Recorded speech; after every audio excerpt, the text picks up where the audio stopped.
Thank you for coming. I'm David Gill. I'm the Parks and Recreation Director. A lot of the familiar faces from last time. I think the group is about half the size. So the 120 people that were here last time, that everybody was happy and said yes, you're here to support what they wanted, right? Correct. We're going to spend a few minutes to go over a couple of slides. So if you came to the last meeting, a lot of it's just kind of going over the basics just to make sure that anybody who is new can understand where we've come from and where we're going. So obviously it's in this year's budget, this is a mouthful, it's the Merrimack River Recreation and Open Space Corridor. That basically comes from Terrill Park down in Manchester Street all the way up to Kiwanis Riverfront Park and the Everett Arena on the north side, then the whole eastern side of the river. So City Council, we've been talking about this for a while, and skateboard group and the arena group and the crew group kind of wanted to make sure they looked at the entire corridor to say, hey, this is our opportunity to plan it. What could it be? Dream big. I'm not going to read that to you, but basically that's and make sure we have a lot of public meetings to get some input. The city team, obviously, is Parks and Recreation, General Services, Community Development Planning. Heather here is from the planning office. We've got Jeff and Jay from General Services. Our contractor we have is VHB, is Dave and Mike. And Greg's with VHB, but he's on here on his own special time, on his own time, because he's a supporter of the Merrimack River Greenway Trail. So we'll go there next.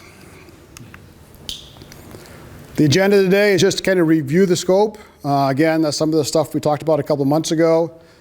We'll review some of the different options of the trail, just of the corridor, make sure everybody understands it. Present the concepts that these guys over here created. I think it's pretty cool. And then we'll go questions and next steps. So hopefully we'll go pretty quick. Everett Arena, I think everybody's familiar with that. It's been around since the 60s. It's a 14-acre parcel. Obviously, the Everett Arena is the anchor to the site. But as we all know it's kind of underutilized, a little ugly, could be better. The Everett Arena's there, the skateboard park's there, and his home of Concord Crew. That's kind of the three main groups. Everett Arena, I think everybody knows, but it's more than an ice arena. I mean, late fall, winter, it's ice skating, it's hockey, it's more than that, because in the spring and summer, there's floor shows, there's events going on. So it's not just an ice arena, they do a lot more than that. So the plan we came up with, I think we made sure we took care of both the ice side of life and the spring and the shows side of life, but we'll see. Working with the Everett Arena Advisory Board and City Council, I think it was 5 or 6 years ago, they started an internal review to say, hey, what can the Everett Arena be going forward? They looked at expansion opportunities, they looked at adding a restaurant, they came to the Recreation and Park Advisory Board, share some ideas. This is their concept. This is on the north side of the arena, the river side of the arena. So it just has a new entrance, has a second story little outdoor restaurant and bar so you can sit and enjoy the river and stuff. Kiwanis Riverfront Park, again, it is part of the property, but it's kind of, I think we could do a better job with it. Home and Concord Crew Skateboard Park. We have the city-owned dock and we have the city-owned boat ramp. And over by Concord Crew, they have their own dock system for their operation.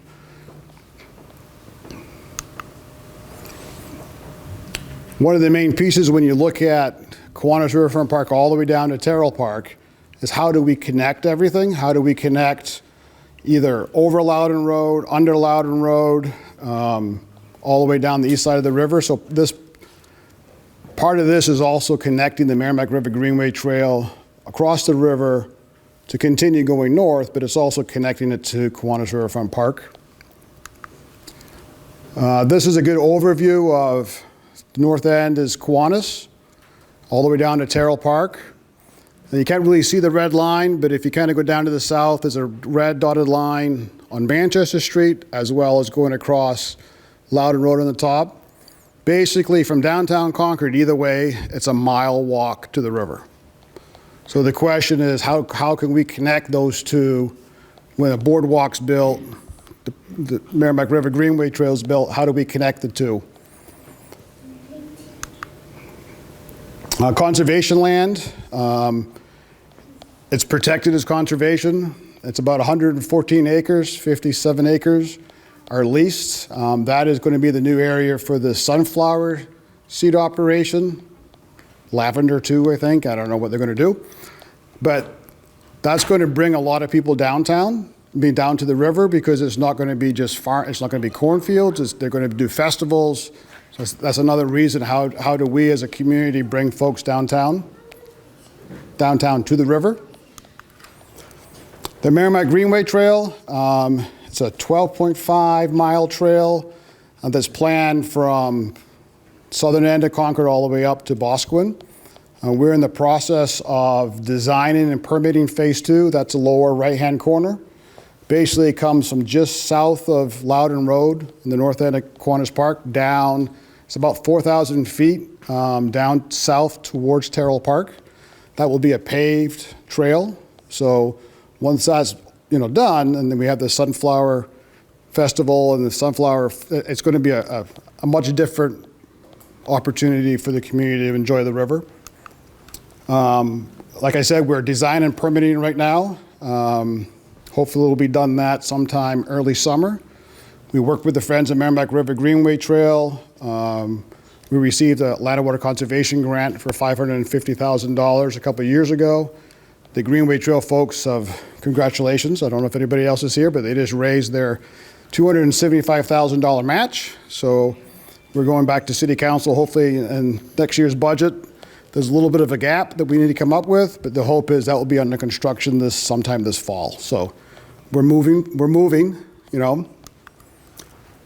5 years ago, Terrill Park, we had a master plan created, and that's down by Manchester Street. It's down by the old Turnpike Road. It was parking, it was a ball field, it was a playground. We moved the dog park, and again, we built the first section of the Greenway Trail. So this little area in blue is what we've built. Again, that was a partnership with the city and the Friends of Merrimack River Greenway Trail. Again, we wrote a grant. They paid half, we paid half, and the city paid a little bit more than half, but we got it built because it was a city park. So, we built one section of the trail. We're in the process of building another section of the trail. So I think it's hats off to City Council to say, hey, why don't we just take a little gander to the whole corridor? We were very fortunate on the lower right-hand corner. That was the Interior Secretary Jewell came and visited us and highlighted us as a successful land and water conservation grant city. Every city park in Concord has land and water conservation funds. So we do a really good job of bringing non-taxpayers' money to projects whenever possible. That's a great benefit of some of the national grant programs. We're not going to cover this, but the seed has been planted. Obviously, if you look down Loudon Road, there are some commercial development there that, like Kiwanis Riverfront Park, could do a little bit of a makeover. Maybe it's this conversation we're having will spur other development that maybe will help us as a community have more access down there. So we'll plant the seed for that.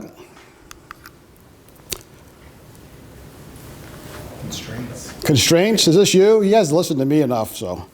Yep. Great. Thanks, Dave. Dave Fenstermacher from VHB, so I'm the civil engineer on the project. Not the most exciting stuff, but as we get into design and some of the feedback that we got last time in implementing some ideas, just some things to think about on the site side from constraints when we're getting into design. So if you see some things like, why didn't you do that? Why didn't you do that? Well, we have to really define our constraints on site. And the big one being along the Merrimack River, the state has a certain set of setbacks and buffers that have limited like restricted work within them. So we have a 50-foot setback off the riverfront, and then a 150, and then a 250. These aren't huge constraints, but just things we have to think about that are going to require state permitting. And a big thing as well is looking at the floodplain. And I have to say, what do we say? The river looks 12 feet higher than it did the last time we were here. So it's a big issue. So that's really how I worked with the planner, setting up, where we can put things. And I think we'll have, maybe I can run through this piece as well. Sure. So just to kind of, if everybody was here last time, we collected all the thoughts, we went through them all, but these are sort of the big points that we looked at. The riverbank restoration enforcement, like I said, with that 12-foot change in water heights really wearing away at the bank. The skateboard park, obviously, was a big one.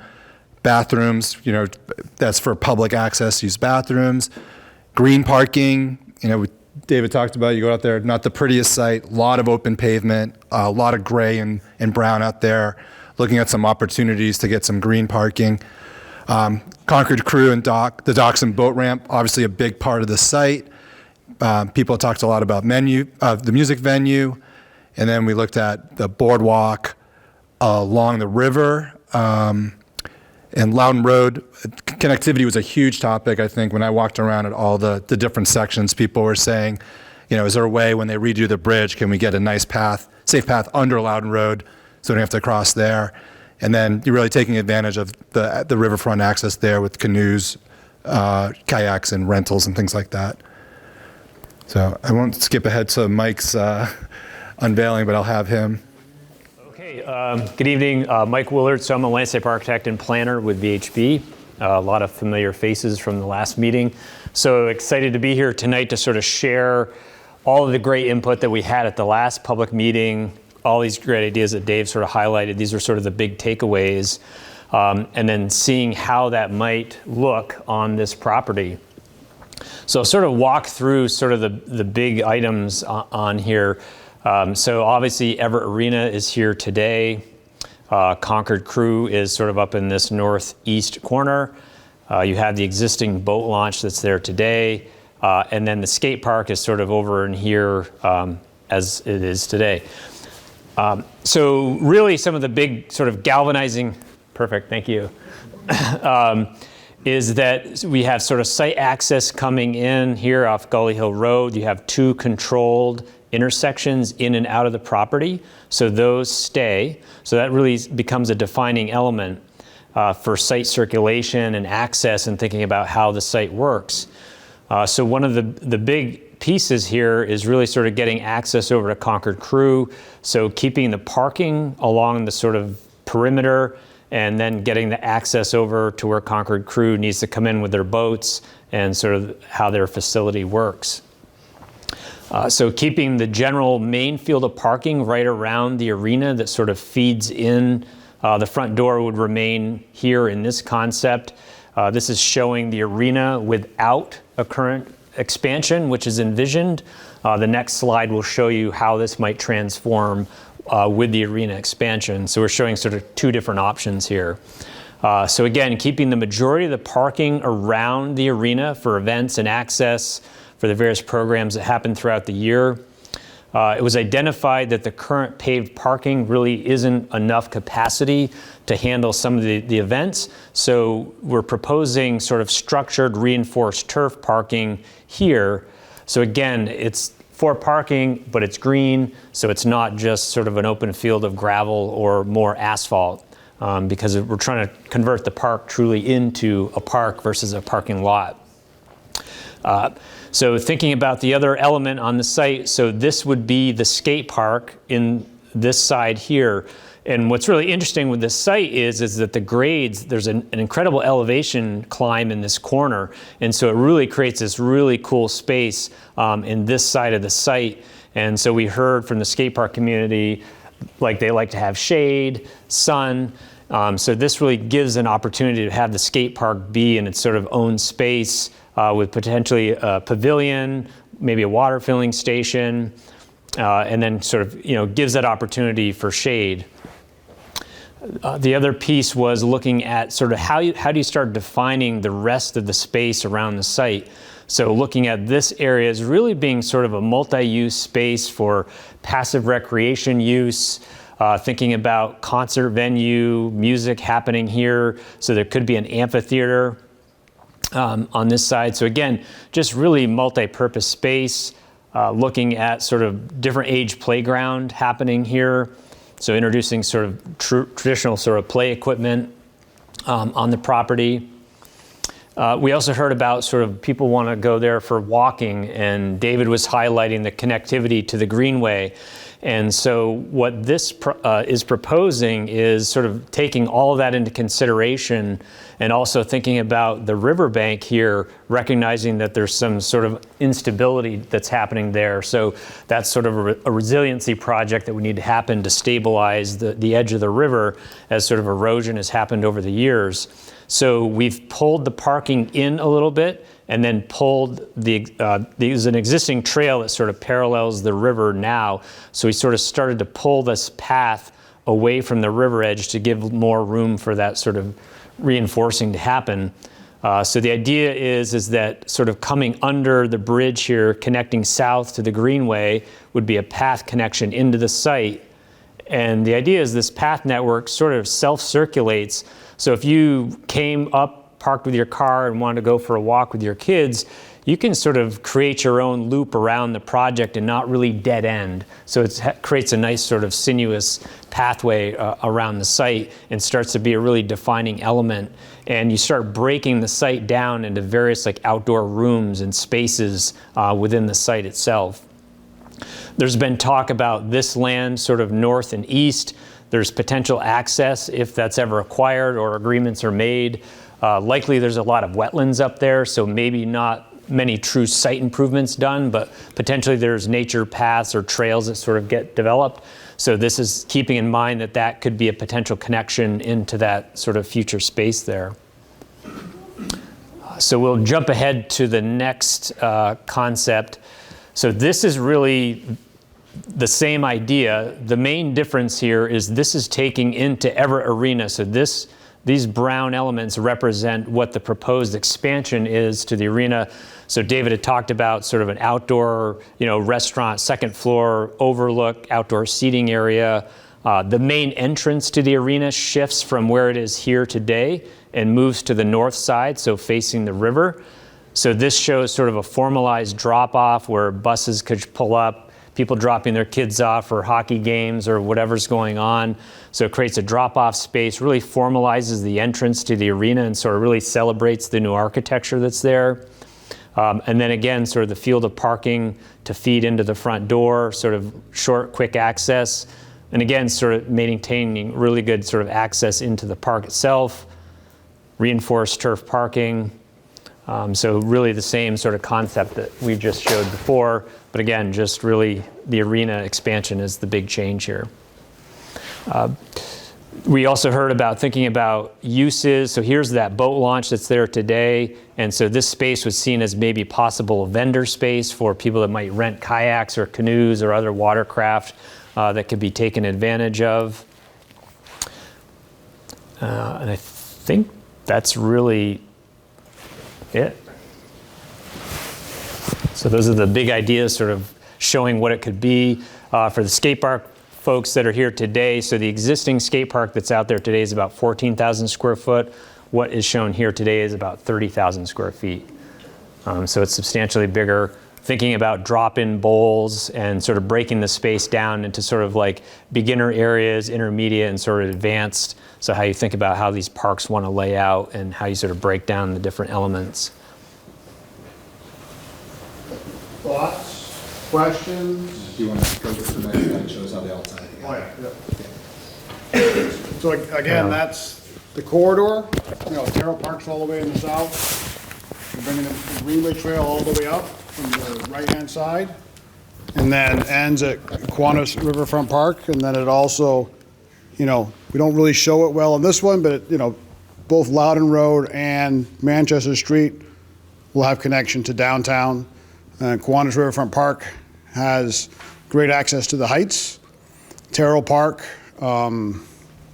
Can I borrow your thing on there? Terrill Park right here. There is no public park in this area on Manchester Street, so that will also add capacity for local residents to have access, which is important. That's kind of the corridor as we envisioned it. Going back to the Merrimack River Greenway Trail, we've built this section right here. This is the section we're designing and hopefully will be under construction this fall. Then the big challenge is right here. That's going to be an elevated boardwalk, and that's going to be rather expensive regarding how do you get an elevated boardwalk over a river, but that's going to be a follow-up phase regarding how do we connect the two. That by itself is a multi-million-dollar project. So it's out there, but it's something how do we connect all those corridors to both sides of the city.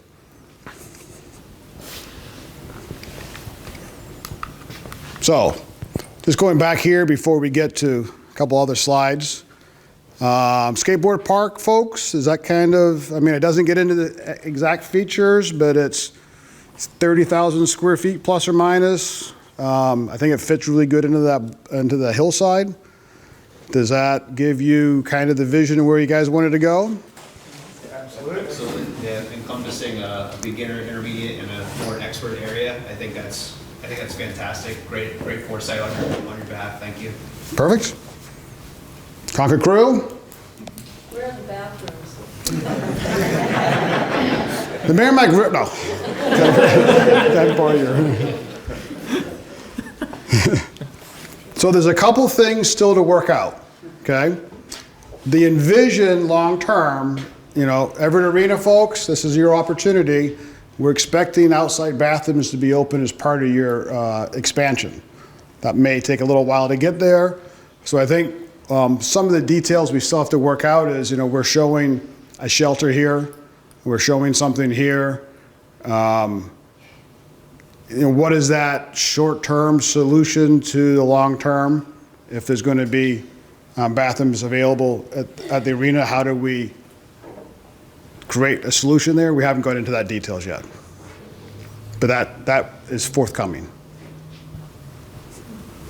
Everett Arena folks? Can I ask another question? Sure. Just in terms of the additional, the boat rentals, that idea, down close to the existing launch, can you just give us a sense of, if money was no object, what scale could you sort of fit there? I know a lot of people are interested in. Yeah, I think that's a prime opportunity for, and I don't want to speak for Kentucky River Kayak, but if a private vendor wanted to come in there and we could provide a space, for them to set up every day and access. They did that 5 or 6 years ago for a summer or two. So I think it's just an opportunity recognizing we all want to get on the river more. I'm not quite sure if that's a city's role or how do we make it available for private, but that has to be flushed out. But I would envision we don't do kayaks and canoes, and so. When you were doing the design, did you have a sense of how many more people or activity that was connected to? I know this is just conceptual now. Just scale-wise. Yeah, when they were there before, I look back at Jeff, they probably had 10 or 15 canoes there at one time. Yeah, okay. And they were there for several summers, and they had both kayaks and canoe rentals. So that'd be probably the best type of vendor to get back in, rather than having the city trying to take it or something like that. So it is it's a use that could be available now. It's just not really inviting for that. So I think with the new plan, it hopefully brings that back. Everett Arena folks, does the plan meet everything? Kind of, sort of. The now and the next? They're still thinking. There's a lot of trees. There is a lot of trees. Architectural renderings. Yes. So they must still be thinking. Yes, Ron. 2 points. I commend VHB for continuing the thread of having the pathway of the MRGT going under the Loudon Road Bridge. Hopefully that's doable. City Council's having a vote Monday night for the design and rehab of that bridge. As an engineer, I'm not aware of the elevations, but I strongly encourage that it try to be under. And as the MRGT gets to that area, you have signage. The pathway would fork, and to the right would be the unusual, the less common way that would go across the existing pedestrian, at-grade pedestrian crossway.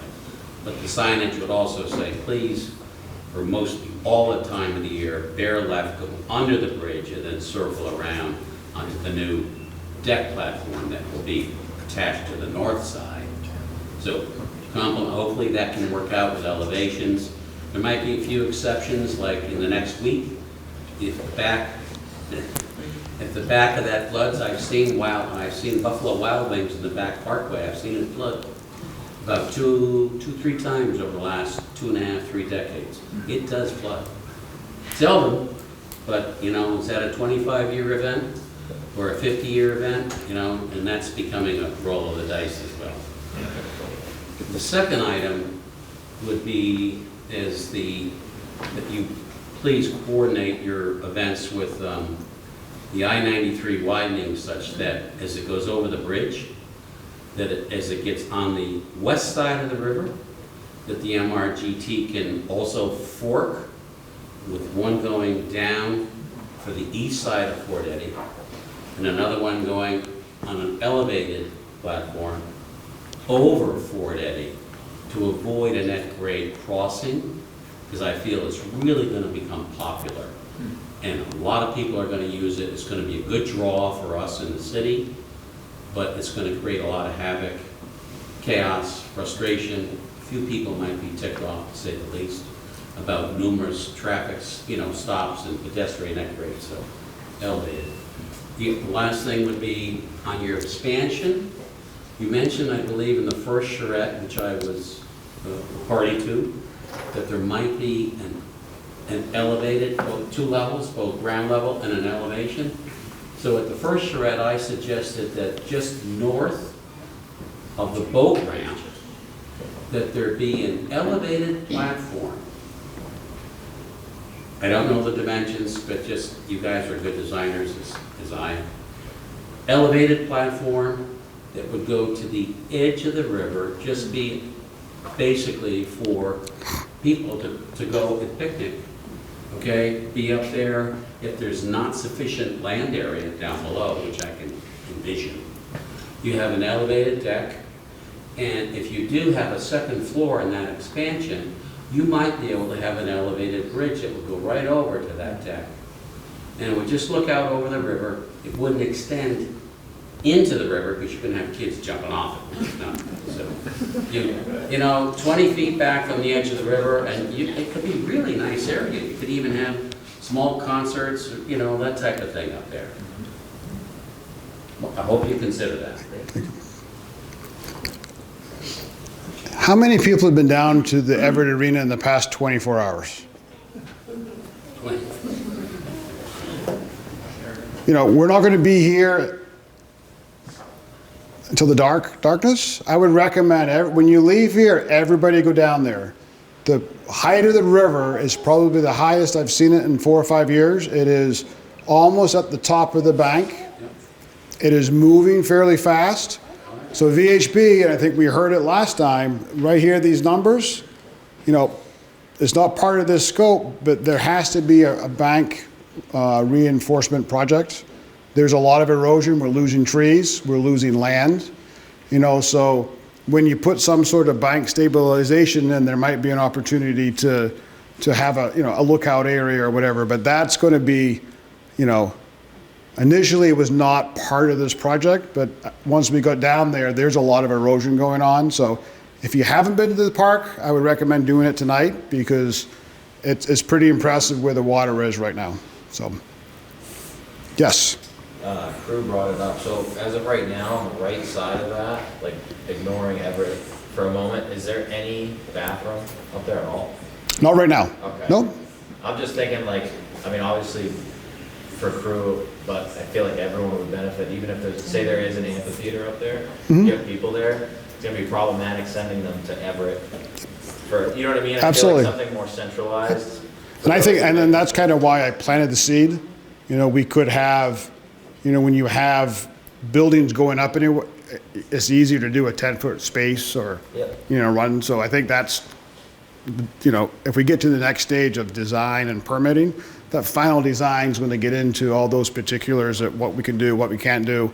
You know, we heard last time about, you know, solar lighting and you know, good park lighting. You know, this is just the concept. I mean, we have to flush out that, you know, do we have solar charging stations for cell phones? And there's a lot of cool stuff out there right now, but we haven't got into that level of the design.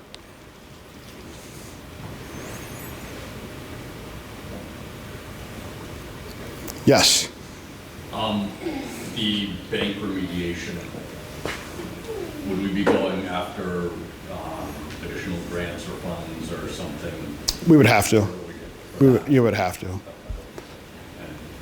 are we talking, are we going to move on to the southern end in a future slide, or should I say? Down the east side, down to Terrill, or Yeah. what section? Yeah. We have a picture of Terrill, don't we? Is that Yeah. before? Did we already pass it? I think my comment, the red dashed line walkway that we have to connect Manchester Street and eventually downtown, that's crossing, what is it, exit 13? Yes. 1, 2, 3, Yep. 4 exit on ramps, I think. Is there, and maybe again, what Ron was saying, in concert with whatever's happening with 93 to reduce those We have. contact points with pedestrians? Yep, I think that's a great point. I mean, I don't know how many people went. I think there was a meeting 5 or 6 months ago with the I-93 folks. I think they're very engaged with the city. There was a couple choke points the city wanted folks to look at. You know, one is the north end and is in Loudon Road Bridge. Another one is down here, and how do we limit the backing of the cars and the stacking of the cars and access and stuff. So they're very much on record that they're going to be working with the city.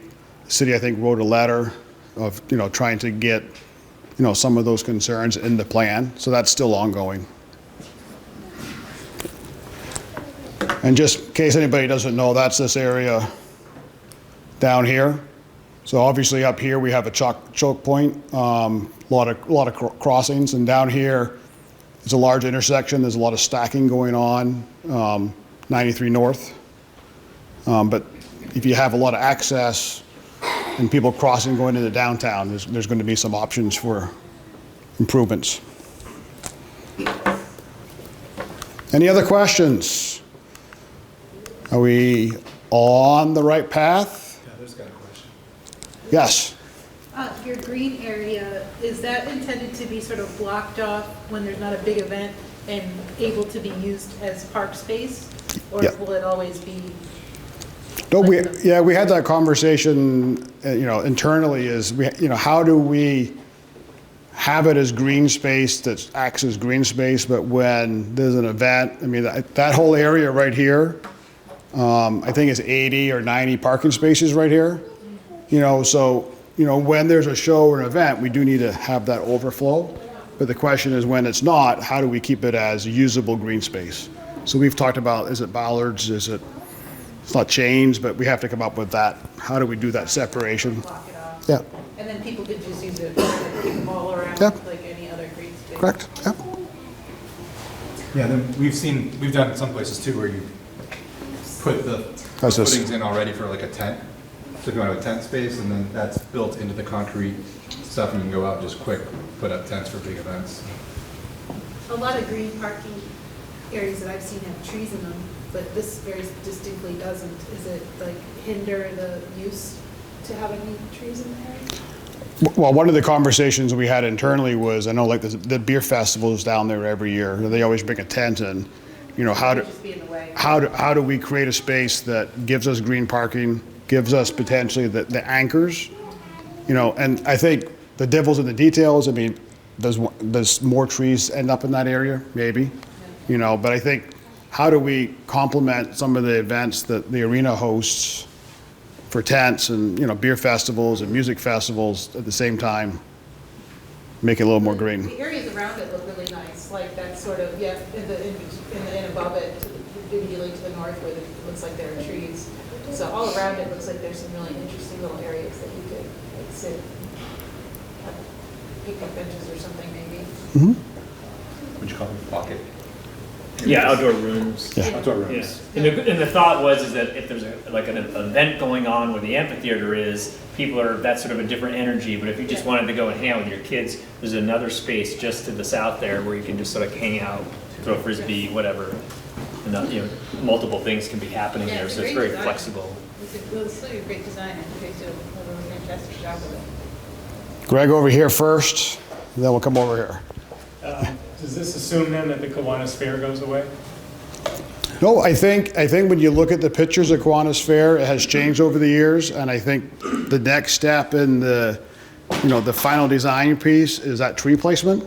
Right now, they kind of find corridors everywhere, and I think we have to be very mindful of, you know, I love this, you know, as a park, love trees, love open space, but the practicality is, you know, there are other shows going on, so I think we have to be mindful of, you know, especially in this general area, how does it work?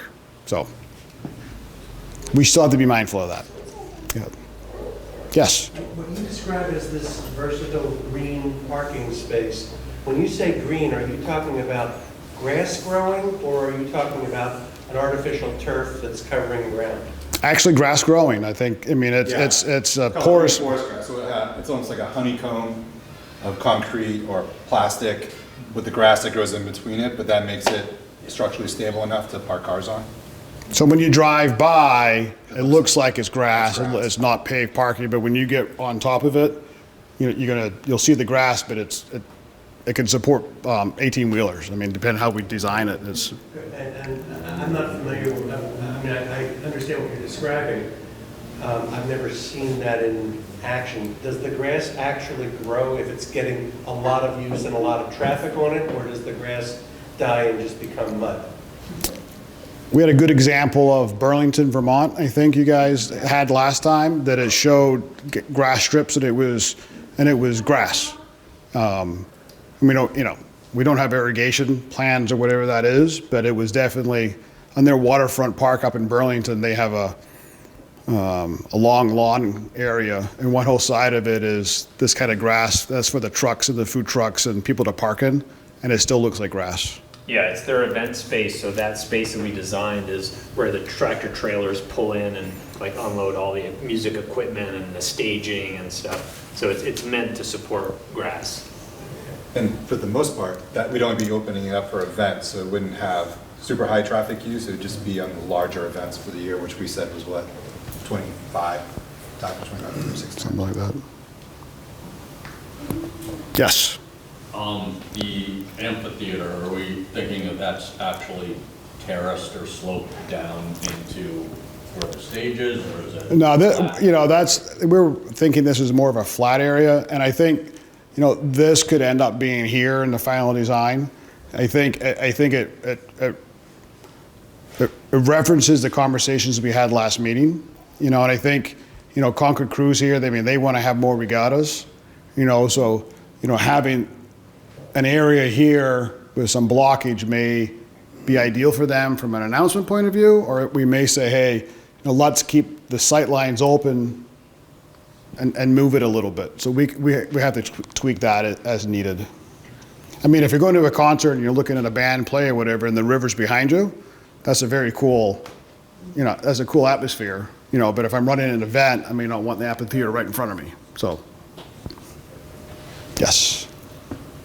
So just, I guess, as a suggestion or a thought regarding the amphitheater, say this, something to that sort comes to life, is there any way to potentially have a spot where like food trucks could line up? Mm-hmm. Or like you're you're bringing local businesses? like 100% yes.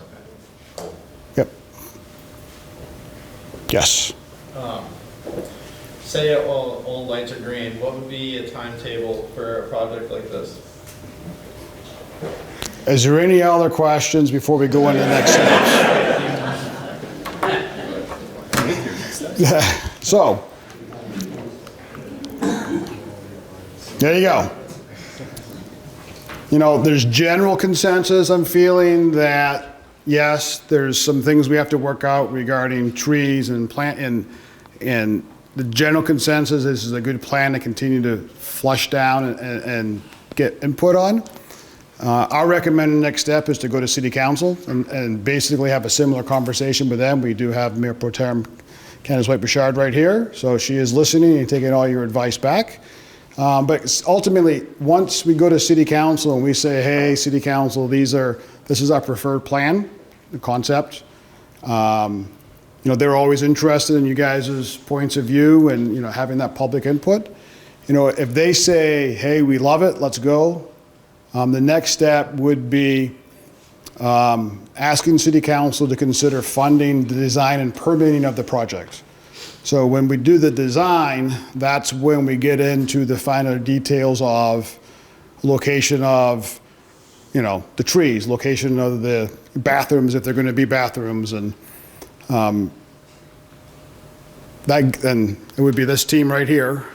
We come back and have that design options, and then we have to go to the state for all the permitting. You know, it's wetlands, not much wetlands there. There's fishing game. It's probably Army Corps, you know. So that's about 9 months. Yeah, so if we get funding, and that's in the $200,000 range, right now that money is sitting in FY25, and we're going into FY24. So the city manager's budget comes out, I think in 2 weeks, May 11th, 12th. You know, if the city manager has included it in his recommendation budget, the budget then becomes City Council. So City Council then has a series of public meetings, and I will share those meeting dates. May 25th is Parks and Recreation and the Capital Improvement Plan. I recommend everybody to be there. That's when City Council will begin to look at the capital improvement plan. So if the city manager has recommended it, City Council still needs to hear from you guys that you're willing to support that as taxpayers. Once City Council reviews all the budgets, police, fire, the capital, everything, if it's included in the final budget, typically City Council passes that sometime in mid-June. If the money's there, we would have access at July 1, and then we would immediately start that design and permitting process. So the plan would be the following spring, if everything goes well, we would have a final design approved, all the permits in hand, and then the big question is going to be phasing, construction. Do we do it all at once? Do we do, you know, skateboard park first, and then we do the event space around Concord Crew? Then we have to wait for the Everett Arena. Do you do your addition or your not addition? Or do we just jump in and do it all at once? That's up to City Council. So I'll backtrack. The next big step is when the city manager comes out with his budget, May 12th. It becomes City Council's budget, and it is to advocate, if it's funded, advocate for the funds to still be there. And if it's not in there, advocate for the City Council to potentially add it. And that's up to you, that's up to the community to decide those opportunities. As part of that. Is that, so when it goes to the city council and they look at it, don't they vote on it in June? Yes, but they start having public meetings. So the public meetings, I think the first public meeting is the 15th. I go get all out there. But they'll have every 2 or 3 nights, they have a public hearing. Sometimes it's public safety, it's police and fire, that it's all the departments, and then it's the entire capital budget. Candace is going to find the information right now. But those are public meetings, so the city manager presents his budget, presents his recommendations. There's always a public hearing component of that, so you can come and say, you like this, you don't like that, and then City Council traditionally takes a tentative vote to move on to the next night, the next day. And then in that early to mid-June is when they finally approve the budget. So there's multiple opportunities for your voices to be heard. And I think it's important to, have your voices heard, in support, or if you have concerns, you state what those concerns are. Excuse me, what did you say about being in the 25 budget? Did you mean on paper it's already? No, right now, if you look at the CIP right now, and we're in FY23, it is in the FY25 budget. Now, that does not mean anything. City council only funds 1 year at a time. So if it's an FY25 versus an FY30, those are just placeholders. Yeah. So just because it's sitting in FY25 today, when they approve the budget, it could be 5 years out or it could be funded. So that's just, they only fund 1 year at a time. Everything in the out years are placeholders and kind of can move around a little bit more. A lot of times, city council, if there are some major projects that they think there's going to be a priority, if it's a little closer, it allows staff to be ready for, if it's the design and permitting or just anticipation of workload. But they do only fund FY24. And FY25, Dave, starts July 1 to 25? This is July 1, 23 is a 24 budget. So July 1, 24 is a 25 budget. So we want to speed it up a year. Ideally. But it's broken up into two components, yes? One approval for design and permitting, and they do that, there's a pause. And then once we have final estimates, then there's a separate vote the next fiscal year for actual construction, yes? I'll point to this just real quick. Yeah, I know. That's all. And this, all in as we have right now, as we're seeing it, the arena addition, your cost a couple of years ago was $7 or $8 million. What we're doing right now is just from the park side is probably $4 or $5 million. When you look at site improvements, a 30,000 square foot skateboard park's $750,000 if we do it right, ish. New parking area, drainage, amphitheater, shelters are $250,000, $300,000 now. So design and permitting is 100% the next phase we would like to try to move forward to. I think when we get to that, and part of their job, if it's VHB, is cost estimates for each possible phase. Because ideally we want to be sitting here at this time next year knowing that phase 1 includes XYZ and it's going to be $750,000, phase 2's whatever, and then we can have that conversation as a community and with city council is, do we want to do it all at once and just get it done and move on, or do we need to phase it in? So that's probably the bigger nut to crack is going to be the construction piece. The good thing about this project, Land and Water Conservation Funds, there's a max grant award of $500,000. So for $1 million, it has to be, I'll back up. Land and Water Conservation Funds require a 50% match. Max award from LWCF is a $500,000, as long as we match it with $500,000. So it would be $1 million project. We could, very good grant application for this type of project. So I think there's opportunities as we go down to explore grant funds. I've already shared some grant opportunities with the skateboard folks.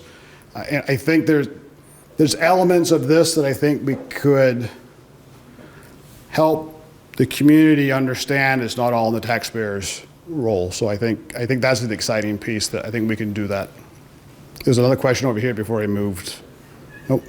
The riverbank remediation, does that have to be a phase 0 for all this? Yet to be determined. I think if you go down there right now, that we're losing some trees.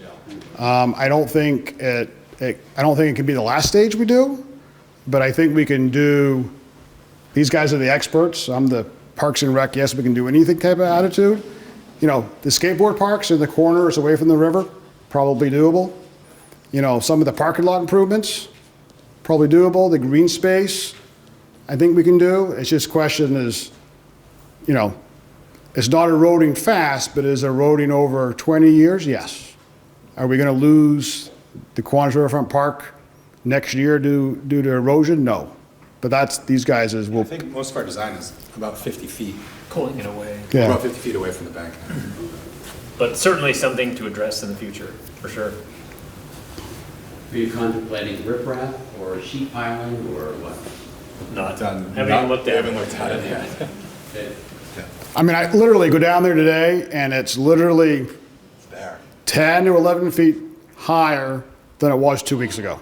I mean, it's at the base of the top of the bank. It's next to the benches we have along there. I mean, it's high. So, Our ramp up to our dock, basically where it comes off the shore of the water. it's because you put it in too early. You guys were just too excited to be on the water. Come on, Steve. Yes. I'm really excited about this whole plan. I think you've done a great job presenting it. I'm also excited about the Merrimack River Greenway Trail.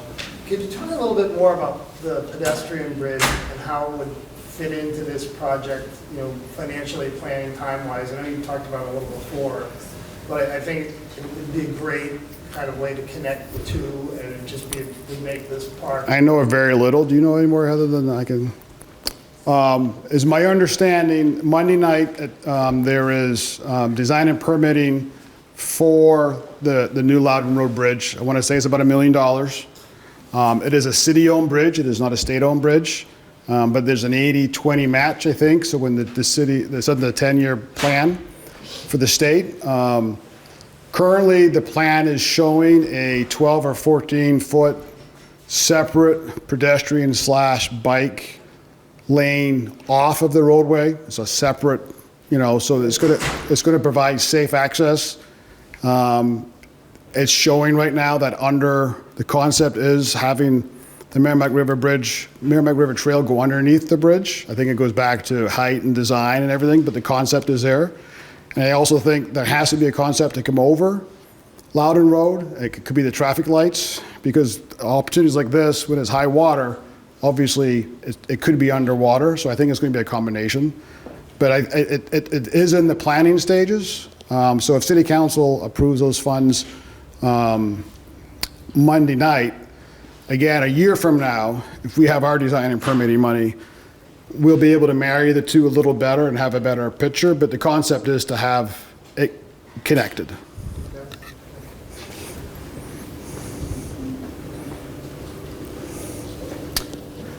Any other questions, thoughts?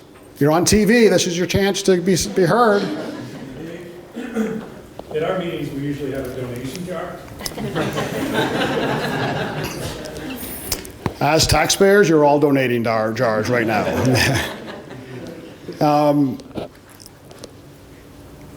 This is our presentation. I mean, you guys helped create what we presented. I mean, VHB was here listening. You know, the 120 people that was here, you know, I think it started to snow and everybody stayed through it is awesome. You know, we have great pictures of that. I mean, I don't want to speak for City Council, but I was in the back listening to everybody, and several city councilors were very happy, and my word, surprised. There was so much positive energy in the room, and everybody wanted the same thing. You know, how many times has that happened in city government that we all want the same thing? So that's exciting, because you guys are all part of that vision. You know, little bits and pieces, we all pulled it together. So, you know, I just encourage you, we'll put this PowerPoint on our website by noon tomorrow, share it. We'll get the information out on our online regarding the budget hearings, be part of it. I mean, this is your opportunity to be heard. I'm not saying the funding is going to be there or not be there, but I think there's a great opportunity to continue moving this forward. On that note. If you want to stick around a little bit, we'll leave the board up. Yep. If you want to come take a closer look. And I'll leave it, I'll go back and leave it so you get closer, because people in the back might, if I was back there, my eyesight would be, what are you presenting? It's green and it looks good. So again, on behalf of the City of Concord, VHB, thank you for coming. Hopefully we'll see you at a budget meeting May 25th and making sure City Council says yes to everything you want. Thank you.